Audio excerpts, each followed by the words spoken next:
வணக்கம். நான் உங்கள் நிசாந்தன் சார். நாங்கள் பார்க்க இருக்க வினாத்தாள் வடக்கு மாகாண கல்வி திணைக்களத்தினால் தரம் 9 மாணவர்களுக்காக நடத்தப்பட்ட 3ஆம் தவணை பரீட்சை 2023.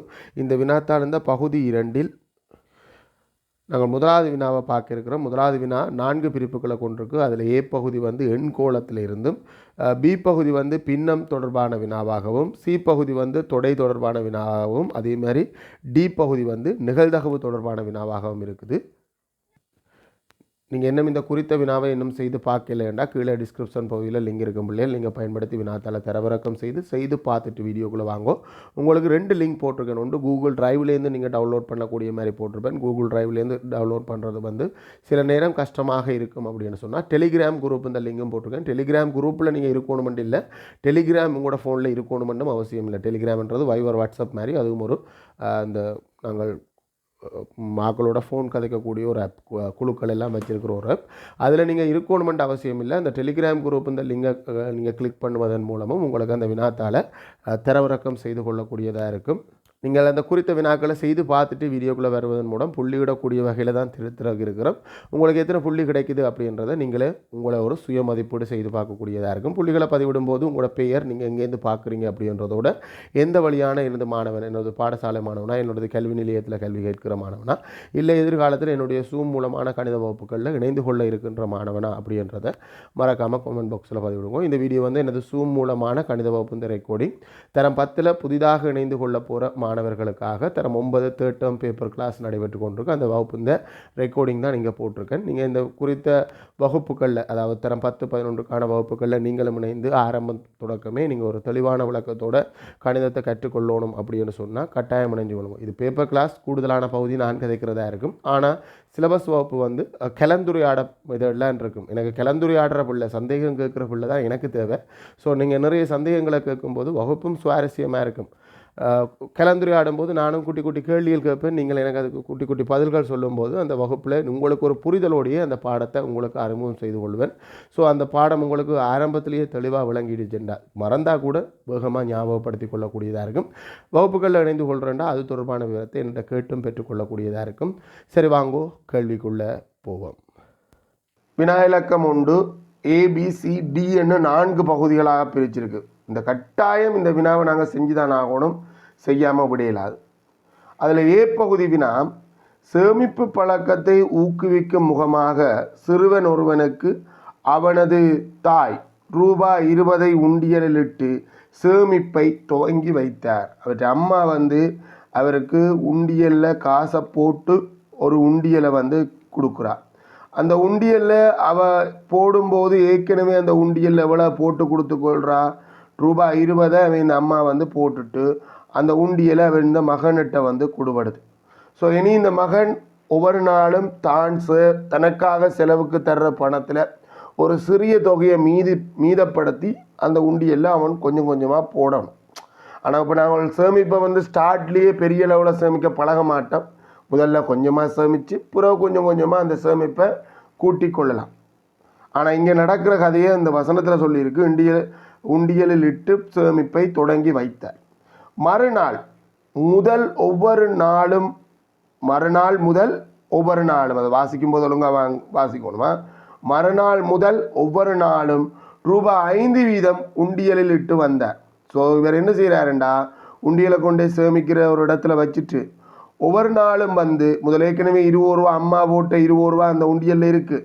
ஒவ்வொரு நாளும் வாரார் 5 ரூபாவை சேமித்து இந்த உண்டியலில் போட்டு கொண்டு வரார். ஒவ்வொரு நாளும் 5 ரூபா. அப்போ நாங்கள் முதலாம் நாத்து 20 ரூபா, மீதி இருக்கிற நாட்கள் எல்லாமே 5 ரூபான்னு இந்த உண்டியலில் விழுந்து கொண்டே இருக்கும்.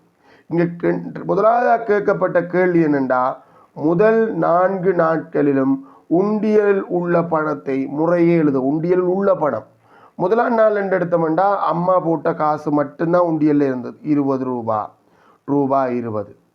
2ஆம் நாள் நாங்கள் உண்டியலில் எவ்வளோ இருக்கும், 2ஆம் நாள் இவரை ஒரு 5 ரூபாவை சேமித்து மறுநாள் முதல் 5 ரூபாவை போட வலிக்கிறார். ஸோ ஒரு 5 ரூபா உண்டியலில் போடப்பட்டிருக்கும். ஸோ உண்டியலில் போடப்பட்ட ஏற்கனவே அம்மா போட்ட 20 ரூபா, இப்போ இவர் கொண்டு தந்த 5 ரூபா. ஆகவே இப்போ உண்டியலில் எவ்வளவு இருக்கும், ரூபாய் 25 இருக்கும். அடுத்த நாள் இன்னும் ஒரு 5 ரூபாக போடும்போது ரூபாய் 30 இருக்கும்.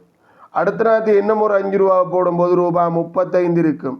ஸோ உண்டியலில் இருக்கின்ற பணம் ஒரு விருத்தியில் இருக்கும். உண்டியலில் போடப்பட்ட பணம் அது விருத்தியில் இருக்காது. 20 5 5 5 5 5 5 என்று இருக்கும். அது விருத்தியாக இருக்காது, இது விருத்தியில் இருக்கும். ஏன் சார் நீங்கள் முதலாம் நாள் 20, 2ஆம் நாள் ரூபாய் 25, 3ஆம் நாள் ரூபாய் 30 என்று போடாமல் ஒரு கமகம போட்டு ஓர்டரில் எழுதிருக்கீங்களா? முறையே அப்படின்றா அதுதான் அர்த்தம். பிள்ளைகள் ஓர்டரில் தாங்கோ அப்படின்றதான் முறையேன்றது அர்த்தம். நீங்கள் தனித்தனியாக போட்டாலும் பிழை இல்லை. முதலாம் நாள் ரூபாய் 20, 2ஆம் நாள் ரூபாய் 25, 3ஆம் நாள் ரூபாய் 30 என்று கொடுத்துருந்தாலும் ஒரு பிழையும் இல்லை. ஆனால் இங்கே எதிர்பார்க்கப்படுவது முதல் 4 நாட்கள்லையும் இருக்கிற பணம் ஓர்டரில் லைனாக தாங்கோன்றது தான் அந்த முறையே என்றது அர்த்தம். நீங்கள் ரூபா போடாட்டியும் பிரச்சனை இல்லை. எனக்கு தேவை அந்த நம்பர் எண்கோளம் தான் தேவை. இது எண்கோளம் தொடர்பான வினாவில் வந்திருக்கு. எண்ணாம் நாள் உண்டியலில் உள்ள பணத்தை எண்ணின் சார்பில் காண்க. அதாவது பொது உறுப்பை நாங்கள் காண்றது. பொது உறுப்பை நாங்கள் 2 விதமாக காணலாம். ஒன்று நாங்கள் நேரடியாகவே காணலாம். இந்த எண்கோளத்தை நாங்கள் பார்த்தோம்னா 5 5 கூடிக்கொண்டு போகுது. 20 25 30 35 5 5 கூடிக்கொண்டு போகுது. 5 5 கூடிக்கொண்டு போகிறது எந்த வாய்பாடு 5 5 கூடுமெண்டா 5ஆம் வாய்பாடு. I1 5, I2 10, I3 15 5ஆம் வாய்பாடு தான் 5 5 கூடும். ஸோ 5 10 15 20 இது 5ஆம் வாய்பாட்டு இந்த உறுப்புகள். 5ஆம் வாய்பாட்டு இந்த பொது உறுப்பு 5 5 தர எண் 5. ஆனால் என்னுடைய முதலாம் உறுப்பு இந்த 5ஆம் வாய்பாட்டு இந்த முதலாம் உறுப்பை விட 15 கூட. ஏன் பாருங்க, 5ஓட எத்தனையோ கூட்டினா 15 வரும், 20 வரும், 15. ஒவ்வொரு முறையும் ஒவ்வொரு உறுப்பையும் நான் காண்றதுக்கு 15 கூட்ட வேணும். ஆகவே இந்த முறை என்னுடைய பொது உறுப்பு எண்ணாம் உறுப்பும் 5ஆம் உறுப்பு 5 அதாவது 5ஆம் வாய்பாட்டு இந்த எண்ணாம் உறுப்பை விட 15 கூட. நாங்கள் நேரடியாக எடுத்து அது இந்த பொது உறுப்பு எழுதலாம். 5 சக 15 பிழை இல்லை, அனுமதி இருக்குது. புத்தகத்திலே அப்படி ஒரு 4 வினாக்கள் இருக்குது. நேரடியாக நாங்கள் பொது உறுப்பை காண்ற மாதிரி இருக்குது. அதனால் நீங்கள் நேரடியாக கண்டா பிழையோ அப்படின்னு கேட்க தேவையில்லை, அது சரி. ஆனால் கட்டாயம் நேரடியாக தான் காணணுமோ இல்லை மறைமுகமாக, அதாவது சார் இது 5 5 கூடுது, நான் 5ஆம் வாய்பாட்டோட இதை சம்பந்தப்படுத்துகிறேன், இது இந்த முதலாம் உறுப்பு, இது 2வது முறையா, அதாவது பொறுமையாக வர முறை. I1 5, ஆனால் இங்கே இருக்கிறது 20. ஆகவே நான் அதோட 15 கூட்டி முதலாம் உறுப்பு 20. அதே மாதிரி 2ஆம் உறுப்பு I2 10, 2 அது 10ஓட 15 கூட்டினா 25.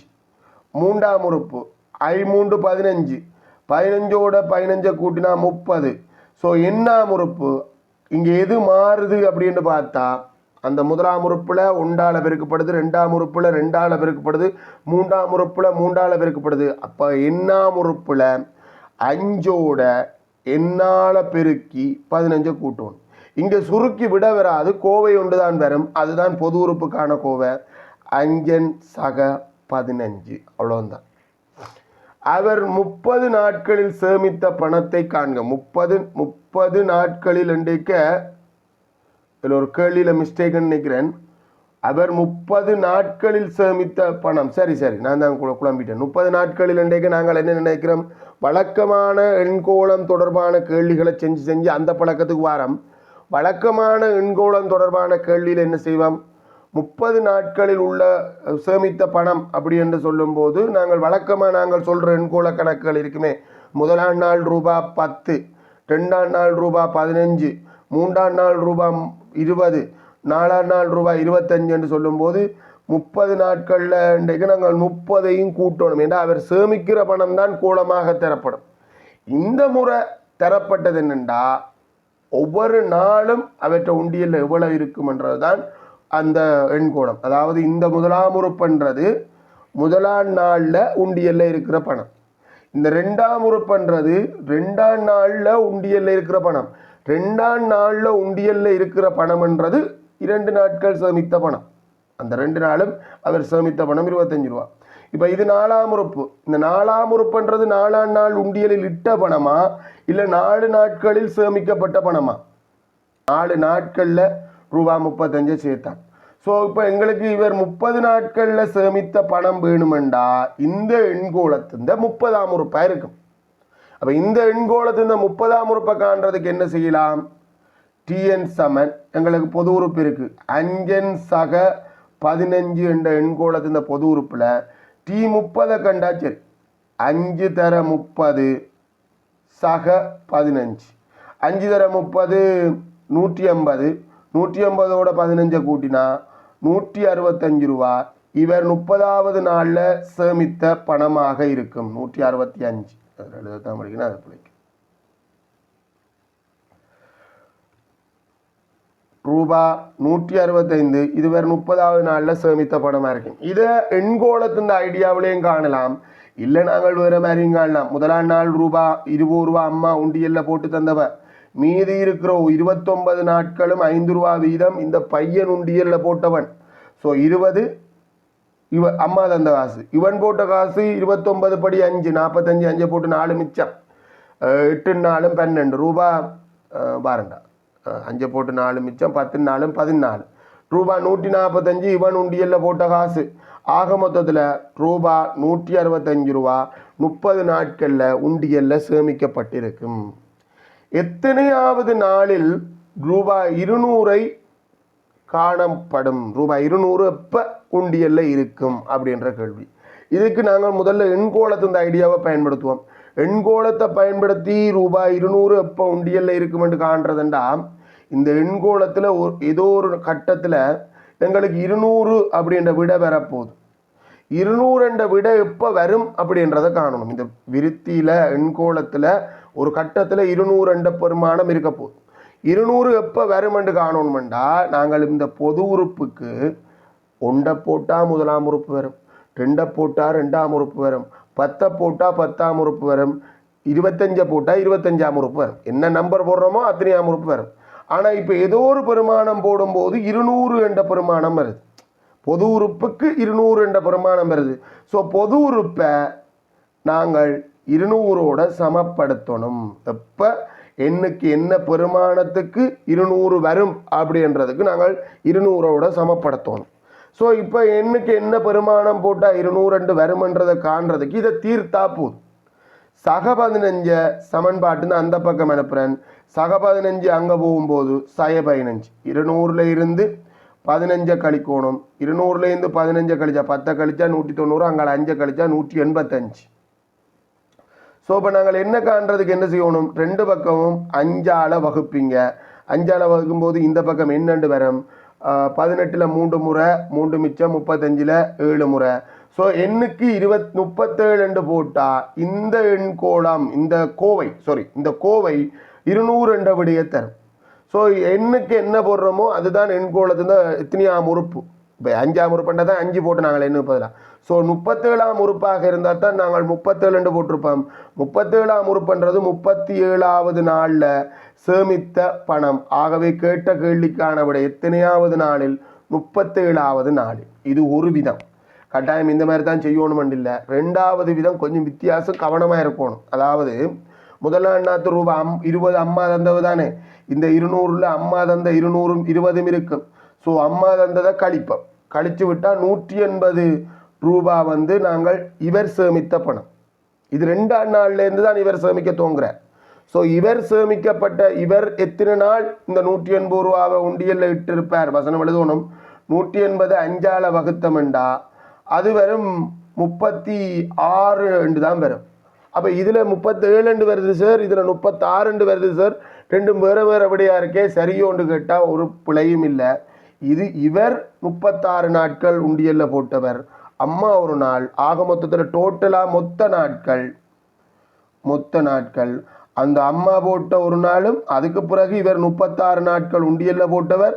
ஆக மொத்தத்தில் மொத்தமாக 37 நாட்கள் இந்த பணம் சேமிக்கப்பட்டிருக்கு. இதுக்கு எண்கோளத்தின் பொது உறுப்பை பயன்படுத்தி காண்றது தான் கொஞ்சம் இலகுவாக இருக்கும். அதுதான் பொருத்தமானது. ரைட். பி கேள்விக்கு வருவோம் பிள்ளைகள். பி கேள்வி ஒரு பின்ன கேள்வி.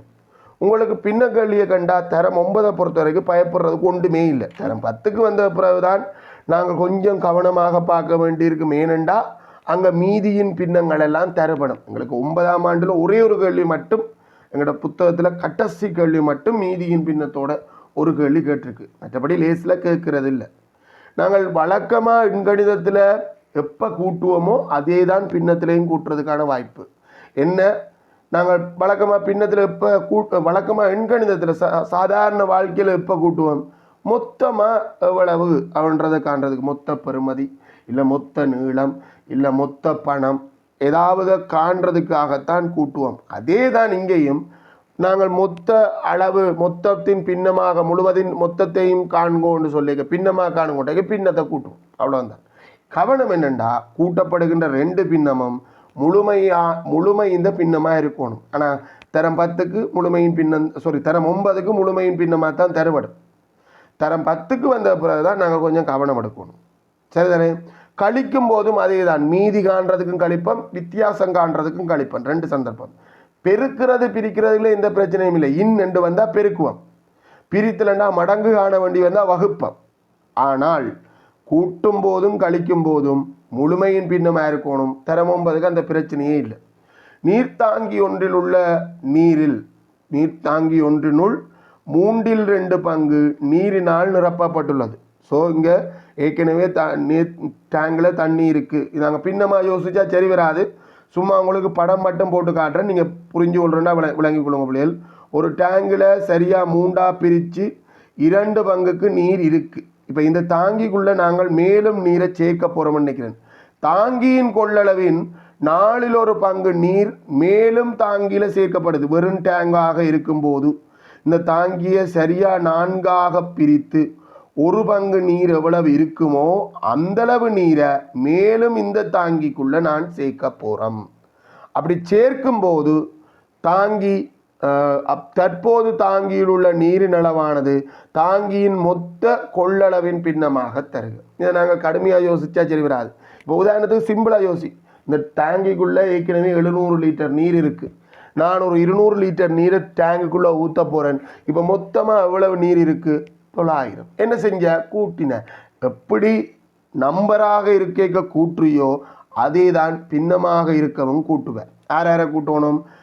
தாங்கில முதல் இருந்த நீரையும் தாங்கில மேலும் சேர்க்கப்பட்ட நீர் இந்த பின்னத்தையும் கூட்டணும். ரெண்டுமே முழுமையின் பின்னமோ எங்கேயுமே மீதின்னு என்ற கதை சரியில்லை. தரம் 9க்கு உங்களுக்கு அந்த பிரச்சனையும் இல்லை.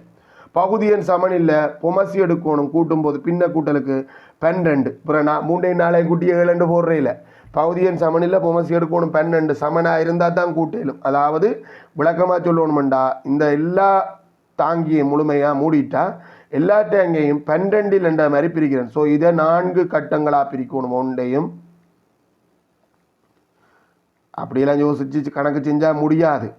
படம் ஒரு சின்ன விளக்கத்துக்காக மட்டும்தான் பயன்படுத்தணும் முடியும். ஒவ்வொரு முறையும் படத்தை பயன்படுத்துகிறதில்ல. 4 கட்டமாக பிரித்தா இது 12ல் 3/2 12 வந்தால் 12 பங்கு வரும். 4/3 அப்படின்றது 12 வந்தால் 12 பங்கு வரும். சமவெளி பின்னம் 3ஆல் பெருக்கப்பட்டிருக்கா, 3ஆல் பெருக்கிறேன். ஸோ இப்போ என்னென்று வரப்போகுது? 12 11 பங்கு நீரால் நிரப்பி இருக்கும். அதுதான் அதுக்காக. அன்றைய தினம் பாவனைக்கு பின்னர் தாங்கியின் கொள்ளளவின் 1/2 பங்கு நீர் மீதமாக காணப்பட்டது. இப்போ இந்த டேங்க் ஃபுல்லாக நிரம்பி இதை கொண்டு விட்ட நீரும் சேர்ந்து இங்கே காண வந்துடும். தாங்கி இந்த கொள்ளளவு இந்த 12ல் 11 பங்கு டேங்கில் நிரம்பி இருக்கும். இந்த தாங்கி இந்த கொள்ளளவுக்கு அரைவாசி நீர் எவ்வளவாக இருக்குமோ அந்தளவு நீர் பயன்படுத்தப்படுது. பயன்படுத்தப்பட்ட பின்னர் மீதி எவ்வளவோ நீர் பயன்படுத்தப்படுது. எவ்வளவு நீர் பயன்படுத்தப்பட்டதுன்னு தெரியல. பயன்படுத்தப்பட்ட பிறகு மீதியாக தாங்கி இந்த கொள்ளளவு அரைவாசி நீர் காணப்படுது. அன்றைய தினம் பாவனைக்கு பயன்படுத்தப்பட்ட நீரின் அளவானது முழுத்தாங்கின்னு என்ன பின்னம். இதுவும் நடைமுறை சார்பாக ஒன்றும் பெருசாக யோசிக்காது. பெருசாக யோசிச்சா கணக்கு செய்யாது. உதாரணத்துக்கு சொல்கிறேன், ஒரு 900 லிட்டர் தண்ணி டேங்குக்குள்ளே இருக்குது. நீங்களாவே உதாரணம் எடுத்துக்கொள்ள ஒரு பிரச்சனையும் இல்லை. இதுக்கும் அதே பின்னத்தோடு போடுறோமோ ஒன்றும் இல்லை. சும்மா ஜஸ்ட் இந்த கணக்கை செய்கிறதுக்கான ஒரு ஐடியா எடுக்கிறதுக்கு நாங்களாக நம்பர் போடுறோம். 900 லிட்டர் டேங்குக்குள்ளே தண்ணி இருக்குது. இந்த தண்ணியில் கொஞ்சம் நீரை நாங்கள் பயன்படுத்தின பிறகு மீதி 600 லிட்டர். ஸோ நாங்கள் பயன்படுத்தின நீர் எவ்வளவு என்றால் எல்லாருமே பட்டன்னு சொல்லுவீங்க 300 லிட்டர். அதில் எந்த பிரச்சனையும் இல்லை. ஆனால் அந்த 300 விடையை நீங்கள் எப்படி பெற்றுக்கொள்கிறீங்க? 300 விட உங்களுக்கு எப்படி எடுக்கலும்? இந்த 2 நம்பரையும் பயன்படுத்தி ஏற்கனவே இருந்ததிலிருந்து பயன்படுத்தப்பட்டக்கு பிறகு இருக்கிறத நீங்கள் வித்தியாசம் பார்த்தீங்கன்னா அந்த வித்தியாசம்தான் பயன்படுத்தப்பட்ட நீர். அதே தான் இங்கேயும் செய்வோம். ஏற்கனவே தாங்கியில் இருந்தது மொத்த தாங்கி இந்த 12 நீர் இருக்கு. அது பயன்படுத்தப்பட்ட பிறகு தாங்கி இந்த அரைவாசி நீர் தான் இருக்கு. ஸோ இந்த ரெண்டுக்கும் இடைப்பட்ட வித்தியாசம் பயன்படுத்தப்பட்ட நீர் இந்த அளவாக இருக்கும். என்ன ரெண்டுமே முழுமையின் பின்னம் அதெல்லாம் சரி, பகுதியன் சமன் இல்லை. பகுதியன் சமன் இல்லாமல் கழிக்க இயலாது. பகுதி என்ன சமனாக்கணும் 12, அதுக்கேற்ற மாதிரி தொகுதி என்ன மாற்றணும், பகுதியன் மாறையில். ஸோ தொகுதியன் மாறாது. இது 6 பெருக்கப்பட்டிருக்கு, 6 பெருக்கணும். ஆகவே 12ல் 5 நீர் பயன்படுத்தப்பட்டிருக்கு அப்படின்ட்டு அது வெறும் உதாரணம் சார், அதை வச்சு சொல்லக்கூடாது. அது வெறும் உதாரணம். அந்த கணக்கை நாங்கள் எப்படி காண்றோன்ற ஒரு ஐடியாவை பெற்றுக்கொள்றதுக்கு. ரைட். இப்போ நாங்கள் அவ்வளோதான். பின்ன கேள்வி முடிஞ்சுது. சி பகுதி கேள்விக்கு வர்றோம். சி பகுதி கேள்வி தொடை தொடர்பானது. மூலகங்கள் கணக்கே இருக்குது அங்கங்கே பரவி 1லிருந்து 9 வரையான இலக்கங்கள் எங்கெங்கே வரலாம்ன்றது மாதிரி போட்டிருக்கு. தொடை ஏ பியின் மூலகங்களை பட்டியல்படுத்துக. தொடை ஏ இந்த மூலகம் என்றா இந்த ஏ என்ற வட்டத்துக்குள்ளே இருக்கிற அனைத்து மூலகங்களும் ஏக்குரியது தான். ஏ என்ற வட்டத்துக்குள்ளே யார் இருக்கு அப்படி என்றால் 2 இருக்கு, 6 இருக்கு, 10 இருக்கு.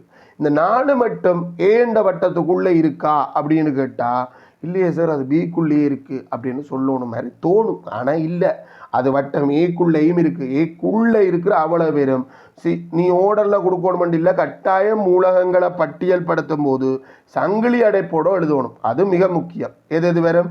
2 வரும், 4 வரும், 6 வரும், 8 வரும், 10 வரும். ஸோ 10 வரையான இருக்குது. இது யார் இந்த ஏக்கு பட்டியல் படுத்தத்தான் சொன்னது. தொடையே விவரிங்கோ என்று சொல்லியிருந்தால் பட்டியல் படுத்துறது தான் கேள்வி. அப்பவும் நீ சங்கிலி அடைப்பை போட்டு 1லிருந்து 10 வரையான இரட்டை எண்கள் அப்படின்னு போட்டிருக்கலாம். ஆனால் கேட்டது பட்டியல் படுத்துக. எங்களுக்கு கேட்கப்பட்ட கேள்விக்கு விட 1 2 2 4 6 8 10 ஓர்டரில் இருக்கணும் இல்லை, ஓர்டர் இல்லாட்டிக்கும் சரி. ஆனால் இந்த 6 மூலகமும் இருக்கணும். 5 ஒரு மூலகம் இல்லாட்டியும் பிழை, ஒரு மூலகம் மேலதிகமாக இருந்தாலும் பிழை, ஒரு மூலகம் ரிப்பீட்டாக இருந்தாலும் பிழை. ரைட். தொடை பி இந்த மூலகம் என்ன அப்படின்னு சொன்னால் பி என்ற வட்டத்துக்குள்ளே இருக்கிறது 4 8 1லிருந்து 10 வரையான 4 மடங்குகள். அது தேவையில்லை. மூலகங்களை பட்டியல் படுத்த சொன்னது பட்டியல் படுத்தாச்சு. தொடை ஏ பிக்கு இடையிலான தொடர்பை எழுதுக. பி என்ன எப்படிப்பட்ட தொடையாக இருக்குண்டா ஏ என்ற தொடைக்குள்ள ஒரு சின்ன வட்டமாக இருக்கு. அப்படிப்பட்ட தொடைகளை நாங்கள் கதைக்கிறோம். ஒரு வட்டத்துக்குள்ள ஒரு வட்டம் உள்ள போய் இருக்கிற தொடைகளை நாங்கள் கதைக்கிறது தொடை பிரிப்பு இல்லை உப தொடை அப்படின்னு சொல்லுவோம். ஒரு வட்டத்துக்குள்ள அப்படியே அலேக்கா ஒரு வட்டம் உள்ள போய் இருக்கிறத தொடை பிரிப்புன்னு சொல்லுவோம்.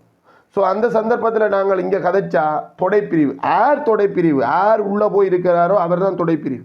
ஆர் உள்ளே போயிருக்கிறார், பி தான் உள்ளே போயிருக்கிறார், பி தான் தொடைப்பிரிவு. ஆற்று தொடைப்பிரிவுண்டா இந்த தொடைப்பிரிவுக்கான குறியீடு இந்த மாதிரி ஒரு வளைந்த சி ஷேப்பில் இருக்கும். பட் சி இல்லை, வளைந்த ஒரு கோடு. இது கிட்டத்தட்ட எந்த குறியீட்டுக்கு ஒத்ததாக இருக்கும்னா சிறிது என்ற குறியீட்டுக்கு ஒத்ததாக இருக்கும். முன்னுக்கு இருக்கிறாள் சிறியதாக இருக்கணும், பின்னுக்கு இருக்கிறாள் பெரியதாக இருக்கணும். அதே குறியீடு மாதிரி தான் விரிந்த முனைப்பக்கம் பெரிய தொடையும் சிறிய தொடை பக்கம் சின்ன தொடையும் இருக்கணும். இப்போ நீங்கள் கேட்கலாம் இதை மாறி போட்டால் பிழையோ சார்? நாங்கள் சமநிலை குறியீட்டில் மாறி போட்டால் பிழை இல்லை தானே, இப்படி போட்டால் பிழையோண்டா, இப்படி போட்டால் பிழை. பி இதுதான் சரியானது. பி தொடைப்பிரிவு ஏயினுடையது. இது மட்டும்தான் சரி. இதெல்லாம் பிழையா? ரைட், நான் சரி போட வேணாம் அப்படின்றத சொல்கிறேன். ஆனால் இது பெரிய பிழை இல்லை, என்றாலும் பிழை தான். தொடை பியில் உள்ள மூலகங்களை பயன்படுத்தி உருவாக்கத்தக்க தொடைப்பிரிவுகள் நீங்கள் தொடை பியில் எத்தனை மூலகம் இருக்குது? 2 மூலகம் இருக்குது. 2 மூலகம் இருந்தால் இத்தனை தொடைப்பிரிவுகளை உருவாக்கலாம்.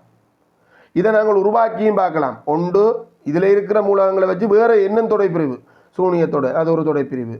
தனியாக 4 பயன்படுத்தி ஒரு தொடை, 8 பயன்படுத்தி ஒரு தொடை, இந்த 2 பேரையும் பயன்படுத்தி 4, 8 மொத்தம் 4 தொடை உருவாக்கலாம். இது ஓகே, 2 மூலகம் ட்ரை பண்ணி பார்க்கலாம்.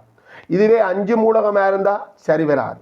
ஸோ தொடைப்பிரிவுகள் இந்த எண்ணிக்கையை காண்றதுக்கு ஒரு ஐடியா இருக்குது. இது எப்போ பொருத்தமாக இருக்கும்? தரம் 9க்கு மட்டும்தான். 10 பயனுக்கு தேவையே இல்லை.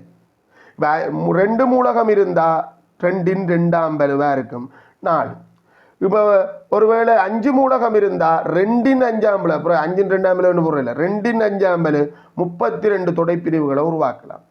ஒரே ஒரு மூலகம் இருந்தால் கூட 2 ஓராம்பல் 2 தொடைப்பிரிவுகளை உருவாக்கலாம். சூனிய தொடையும் அந்த தொடையை மட்டும் கொண்டதமாக மொத்தமாக 2 தொடைப்பிரிவுகளை உருவாக்கலாம். இங்கே கேட்கப்பட்ட கேள்விக்கு விட 4. இப்போ 4வது கேள்வி அதில் கேட்கப்படுது 2 இந்த இடைவெட்டு மூலகங்கள். இடைவெட்டுன்னா 2 தொடையிலையும் இருக்கிற மூலகம். 2 தொடையிலையும் இப்படி தொடைப்பிரிவாக இருக்கிறதால 4 மட்டும் 2 தொடையிலையும் இருக்குது. கட்டாயம் சங்கிலி அடைப்போட எழுதணும். இங்கே கேட்கப்பட்ட கேள்வி முதலாவதுக்கு 4, இதுக்கு இப்போ நான் தந்துட்டேன். ஒன்றிப்பண்டா 2ஐயும் சேர்த்து மொத்தமாக 2லையும் இருக்கிற எல்லா மூலகங்களும் பெறணும். 4 எல்லாம் பெறணும். 2 4 6 8 10 அவ்வளோதான். அது ஏத்தோடையே அப்படி ரிப்பீட்டாக வந்து சேரும். அண்டாலும் பரவாயில்ல, ஃபுல்லாக எழுத தான் வேணும். ஓர்டரில் எழுதணுமென்று அவசியம் இல்லை. ஓர்டர் இல்லாமல் எழுதினாலும் ஓகே, அவ்வளோதான். டி கேள்வி பெட்டி ஒன்றில் பருமனிலும் வடிவத்திலும் சமனான 3 சிவப்பு நிறப்பந்துகளும் 2 நீல நிறப்பந்துகளும் 1 மஞ்சள் நிறப்பந்தும். மொத்தமாக பெட்டிக்குள்ள 6 பந்து இருக்கு. சிவப்பு நிறத்தில் 3 பந்து, நீல நிறத்தில் 2 பந்து, மஞ்சள் நிறத்தில் 1 பந்து, ஆக மொத்தத்தில் 6 பந்து. பெட்டியின் மாணவன் ஒருவன் மாபிள் ஒன்றை எழுமாறாண்டா மிக்ஸ் பண்ணி போட்டு ஒரு மாபிளை வெளியில எடுக்கிறான். அந்த மாபிள் என்ன கலர் அப்படின்றதான் கேள்வி. உடனே சொல்லக்கூடாது சிவப்புண்டு. சிவப்பாக இருக்கிறதுக்கு வாய்ப்பு கூட இல்லைய. சிவப்பாத்தான் இருக்குமோண்டா அது சொல்லலாம், சிவப்பாகவும் இருக்கலாம். மேற்படி நிகழ்வின் மாதிரி வழியை எழுதுக. மாதிரி வழி என்றா என்ன? கிடைக்கக்கூடிய பேறுகளின் அனைத்தையும் உள்ளடக்கிய தொடை. 2 விதமாக மாதிரி வழி சொல்லலாம். ஒன்று, இப்போ ஒரு சின்ன பையன்கிட்ட கூப்பிட்டு நாங்கள் கடுமையாக யோசிக்க வேணாம். நாங்கள் கிணக்க விஷயம் படிச்சுட்டு இருக்கிறோம். ஒரு சின்ன பையன்கிட்ட கூப்பிட்டு டேய் இதுக்குள்ள இப்படிலாம் பந்துகள் இருக்குடா, 3 சிவப்பு நிற பந்து இருக்குடா, 2 நீலம் இருக்குது, 1 மஞ்சள் இருக்குது, நீ உன்னை மிக்ஸ் பண்ணிவிட்டு ஒரு பந்து எடுன்னு சொல்ல போகிறேன், உனக்கு என்ன கலர் வருமென்று கேட்டால் அவன் முதலாக தான் சொல்லுவான், சிவப்பை தான் சொல்லுவான். நாங்கள் கேட்கணும் சிவப்போ மட்டும் பெறுமெண்டா இல்லை நீளமும் பெறும் மஞ்சளும் பெறுமென்று சொல்லுவான். ஸோ வரக்கூடியது என்னெல்லாம் பெறலாம்? சிவப்பாக இருக்கலாம், அல்லது நீளமாக இருக்கலாம், அல்லது மஞ்சளாக இருக்கலாம். ஸோ இந்த வரக்கூடிய அனைத்து பேர்களும் கிடைக்கக்கூடிய அனைத்து பேர்களையும் உள்ளடக்கிய தொடை மாதிரி வழி. நிற அடிப்படையில் 3 பேர்கள் தான் கிடைக்கலாம். இந்த 3 பேர்களும் சம நேர்தகவற்றது. பின்னத்தை வச்சு நிகழ்தகவு சொல்லலாம். சிவப்பாக கிடைக்கிறதுக்கு 3ல் 1, நீளத்துக்கு 3ல் 1, மஞ்சளுக்கு நீளம் 3ல் 1 சொல்லலாம். ஏனென்றால் வாய்ப்புகள் சிவப்புக்கு கூட மஞ்சளுக்கு குறைவு அப்படி என்று வருது. அப்போ நாங்கள் இதை சமநேர்தகவு உள்ளதாக எழுதுறதுக்கு என்ன ஒரு வழி இருக்குது. இதுவும் மாதிரி வழி சரிதான், அடுத்த மாதிரி வழியும் சரிதான். அடுத்த வழி என்னென்னா கிடைக்கக்கூடிய பந்துகளின் அடிப்படையில் பேர்களை சொல்கிறது. எல்லா பந்துகளுக்கும் வாய்ப்பு சமன். ஸோ இப்போ நாங்கள் பந்தை அடையாளப்படுத்தும் போது சிவப்பில் 1வது பந்து கலரையும் வச்சு அடையாளப்படுத்தினேன். சிவப்பில் 2வது பந்து, சிவப்பில் 3வது பந்து, நீலத்தில் 1வது பந்து, நீலத்தில் 2வது பந்து, மஞ்சள் பந்தண்டே சொல்லலாம், இல்லை மஞ்சளில் 1வது பந்து சொன்னாலும் சரி. ஸோ இந்த 2 விதமான மாதிரி வழியும் சரி. ஆனால் எதிர்பார்க்கப்படுவது சமநேர்தக உள்ள மாதிரி வழியாக நீங்கள் கொடுக்கணும் அப்படின்றது எதிர்பார்க்கப்படுது. ஏன்னா நாங்கள் பின்னத்தை வச்சு நிகழ்தகவு சொல்ல போகிறோம். சிவப்பு நிற மாவில் ஒன்றை தெரிவு செய்வதற்கான நிகழ்தகவு யாது? சிவப்பு நிற மாவில் கிடைக்கிறதுக்கு மொத்தம் 3 வாய்ப்பு. எத்தனை பேர்களில் அப்படின்னு சொன்னால் 6ல். ஸோ நிகழ்தகவு பின்ன நிகழ்தகவை தரும் 6ல் 3. எப்போ பின்ன நிகழ்தகவை தருமண்டா சமநேர்தகவுள்ள பேர்களை உள்ளடக்கிய மாதிரி வழி இந்த பின்ன நிகழ்தகவை தரும். சமநேர்தகவற்றதை வச்சு 3ல் 1 போன கணக்கை வச்சு சொல்லிடாது. ஸோ நமக்கு இந்த கணக்கு செய்யணுமெண்டா எங்களுக்கு மாதிரி வழி எப்படி எழுதியிருக்கணும்? சமநேர்தக உள்ளதாக எழுதியிருக்கணும். சமநேர்தகவற்றதாலின்னு அதுக்கு பிழை போடையிலாது. ஏன்னா அதுவும் மாதிரி வழி தான். சமநேர்தகத்தான் மாதிரி வழி என்ன இருக்கணும் இல்லை, பின்னுக்கெல்லாம் நாங்கள் படிக்க இருக்கிறோம். எடுக்கப்படும் மாபிள் நீல நிறம் அல்லாததாக இருப்பதற்கான நிகழ்வு. நீல நிறம் இருக்கக்கூடாதுன்னா 4 பேர்கள் கிடைக்கும் போது நீல நிறம் பெறாது. எத்தனை பேர்கள் சாதகமான 4 பேர்கள் எத்தனையில் என்றால் 6ல் 4. இப்படி நீ கூட்டியும் போடலாம், இல்லை 6ல் 6லேருந்து 2 கழிச்சும் 6ல் 4 போடலாம். நீல நிறம் அல்லாது இருப்பதற்கு 6ல் 4 சந்தர்ப்பம். ரைட், அவ்வளவுதான். முதலாவது கேள்வி முடிஞ்சுது. முதலாவது கேள்விக்கு 4 பிரிப்புகளாக இருக்கிறதால ஒவ்வொன்றுக்கு 4 பகுதி 4 புள்ளிப்படி பிரிக்கணும். ஆனால் பிரச்சனை என்னண்டா முதலாவது கேள்வி கொஞ்சம் லோட் ஆகும். அதுக்கு 4 கொடுத்துட்டு ஆளை கிளைக்கலாது. ஸோ அவருக்கு நாங்கள் கொஞ்சம் கூடுதலான புள்ளிகளை கொடுப்போம், 6 கொடுப்போம். எண்கோளம் எழுதுறதுக்கு நேரடியாக எழுதக்கூடியது அதனாடி 1 புள்ளி. பொது உறுப்பு நேரடியாக எழுதினாலும் சரி, தொடர்பை பயன்படுத்தி உருவாக்கினாலும் சரி 2 புள்ளி கொடுக்கலாம். அவர் 30 நாளில் சேமித்த பணத்தை காண்றதுக்கு நேரடியாக ஒரு புள்ளி தான் கொடுக்க வேண்டி இருக்குது. ஏன்னா புள்ளிகள் கொஞ்சம் காணாமல் மட்டுமட்டாக இருக்குது. ஸோ நீங்கள் வந்து ஒரு புள்ளி கொடுங்க. 65 அப்படின்றத கண்டிருந்தா நேரடியாக கண்டிருந்தாலும் சரி, சுற்றி வளைச்சு கண்டிருந்தாலும் சரி ஒரு புள்ளி. 37வது நாளில் என்றது காண்றதுக்கு 2 புள்ளி. செய்க வழியோட, அதாவது பொது உறுப்புக்கு 200 சமப்படுத்தி செய்க வழியோட 37வது நாளில் என்றதை காண்றதுக்கு 2 புள்ளி. அதே மாதிரி இங்கே பி பகுதிக்கு வருவோம். கூட்டணும்ன்றதுக்கு ஒரு புள்ளி, கூட்டி வர்ற விடைக்கு ஒரு புள்ளி கொடுக்கணும். ஆனால் இங்கே புள்ளி வந்து கொஞ்சம் மட்டுமட்டாக போகுது போலடாக்கு. ஸோ நான் இதுக்கு ஒரு புள்ளியும் அதுக்கு 2 புள்ளியும் தாரேன். இதுக்கு 2 புள்ளி கொடுக்கலாம், வேறு வழி இல்லை, ஒரு புள்ளி தான் கொடுக்க வேண்டிய சூழலுக்கு மாட்டுப்படுறேன். இதுக்கு ஒரு புள்ளி கொடுங்க. அதாவது இறுதி விடைக்குத்தான். அவன் படத்தை கிரியும் பயன்படுத்தி பார்த்துருக்கலாம், அதில் ஒரு பிறையும் இல்லை. இறுதி விட 12ல் 11 இருந்தால் ஒரு புள்ளி கொடுங்க. இதுக்கு பிறகு அந்த 2க்கும் இடையில் இருக்கிற வித்தியாசத்தை கண்டு பயன்படுத்தப்பட்ட நீர் கழிக்கணும்ன்றதுக்கு ஒரு புள்ளி, இறுதி விடைக்கு ஒரு புள்ளி, 2 புள்ளி. ஆக மொத்தத்தில் இப்போ 9 வந்துடுச்சு. எண்ணம் இருக்கிறது 7 புள்ளி. அந்த 7ஐயும் நாங்கள் பிரித்து கொடுக்கணும். இந்த மூலகங்களாக இந்த தொடையை எழுதுறதுக்கு 2க்கும் சேர்த்து ஒரு புள்ளி கொடுங்க. 2க்கும் சேர்த்து அரைப்படி ஒரு புள்ளி. ஒரு வழி இல்லை, புள்ளி கொஞ்சம் காணாது. ரைட். அதே மாதிரி இந்த இதை சொல்கிறதுக்கு ஒரு புள்ளி, தொடைப்பிரிவு அப்படின்றத சொல்கிறதுக்கு ஒரு புள்ளி. ரைட். அதே மாதிரி இந்த தொடைப்பிரிவுகள் இந்த எண்ணிக்கையை சொல்கிறதுக்கு ஒரு புள்ளி, 3 புள்ளி கொடுங்க. ஏன்னா 4 புள்ளி கிடாக்கு. அந்த 4 புள்ளியை இங்கே கொடுக்க இன்னும் கிடாக்கு. என்ன இதில் 4 புள்ளிக்கு இதில் இன்னும் கிடாக்கு. ரைட். இதுக்கு நீங்கள் என்ன செய்யுங்கன்னா, இது 2ம் சரியாக இருந்தால் ஒரு புள்ளி தான் கொடுக்கலாம், வேறு வழி இல்லை. இங்கால புள்ளிகள் கொஞ்சம் கூட தேவைப்படுது. ரைட். மாதிரி வழிக்கு ஒரு புள்ளி கொடு. அதே மாதிரி சிவப்பு நிறத்தை தெரிவு செய்கிறதுக்கான நிகழ்வுக்கு ஒரு புள்ளி கொடு. எடுக்கப்பட்ட பந்து நீல நிறம் இல்லாதிருப்பதற்கான நிகழ்வுக்கு ஒரு புள்ளி கொடு. மொத்தமாக 16 புள்ளிக்கு பார்த்துருக்கோம். உண்மையாக கேள்வி 16 புள்ளிக்குரியது இல்லை. கேள்வி ஒரு 20-25 புள்ளிக்குரிய கேள்வி. நாங்கள் ஓலெவல் எக்ஸாமுக்கு பார்த்தாலே கூட வரும். அது 200க்கு, அது நியாயம்தான். அங்கே 200க்கு வரும், இங்கே நாங்கள் கதைக்கிறது 100க்கு. ஸோ 16க்கு உனக்கு எத்தனை புள்ளி கிடைத்திருக்கு அப்படின்றத பதிவிடு.